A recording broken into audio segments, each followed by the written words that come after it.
উজনি অসমত গৰুৰ অবৈধ বেহা কাৰ নেতৃত্বত চলে এই বৃহৎ অবৈধ বজাৰ উজনিৰ পৰা প্ৰতি দেওবাৰে সৰবৰাহ হয় শ গৰু উজনিৰ এখন গৰুৰ বিশেষ বজাৰ উজনি অসমৰ ৩৭ নম্বৰ ৰাষ্ট্ৰীয় ঘাইপথৰ কাষতে আছে এই বিহৰা বজাৰ কৃষিমন্ত্ৰী গৃহ সমষ্টিতেই চলে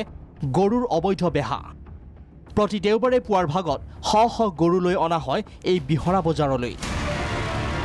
তাৰ পাছতে শ গৰু গাড়ীৰে সৰবৰাহ হয় অসমৰ লগতে বহিৰাজ্যৰ বিভিন্ন প্ৰান্তলৈ এফালে ৰাজ্যৰ মুখ্যমন্ত্ৰী ডক্টৰ হিমন্ত বিশ্ব শৰ্মাই সময়ে সময়ে গৰুৰ সিন্ডিকেট বন্ধৰ বাবে কঠোৰ পদক্ষেপ লৈ আহিছে কিন্তু তেনে সময়তে উজনি অসমৰ বোকাখাটত গৰুৰ অবৈধ বেহা চলিছে প্ৰতিখন গৰু ভৰ্তি গাড়ীৰ পাৰ্চিঙৰ বাবদ আৰক্ষীক দিব লগা হয় ৪০ৰ পৰা ৫০ হাজাৰকৈ টকা গোলাঘাট জিলা প্ৰশাসন এই ক্ষেত্ৰত নিমাত কিয় গোলাঘাট জিলা পৰিষদে গোলাঘাটৰ বিহৰা বজাৰ কৰ্তৃপক্ষক দিছে গৰুৰ মুকলি সিন্ডিকেটৰ সুবিধা কোন আৰক্ষী তথা জিলা পৰিষদৰ বিষয়া তথা বৰমুৰিয়াই কিমান টকাৰ কমিছন পায়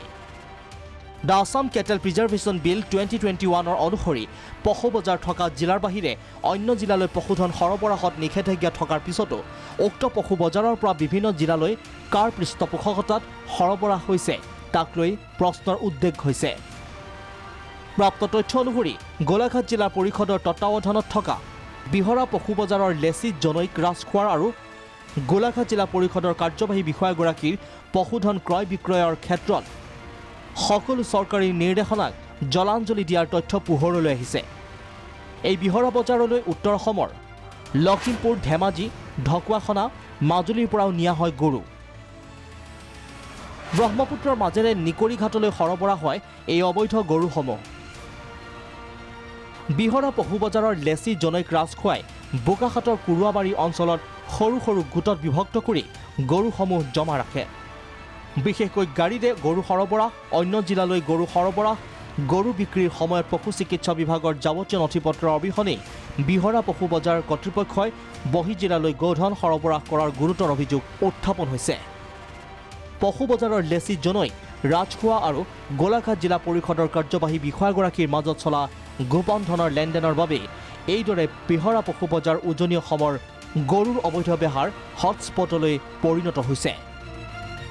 বিশেষকৈ অবৈধ গৰুৰ ধনৰ শতাংশ কোন চৰকাৰী বিষয়াৰ হাতলৈ যায় সেয়া পৰৱৰ্তী প্ৰতিবেদনত প্ৰকাশ কৰিম ব্যুৰ' ৰিপৰ্ট ভিজন প্ৰাগ।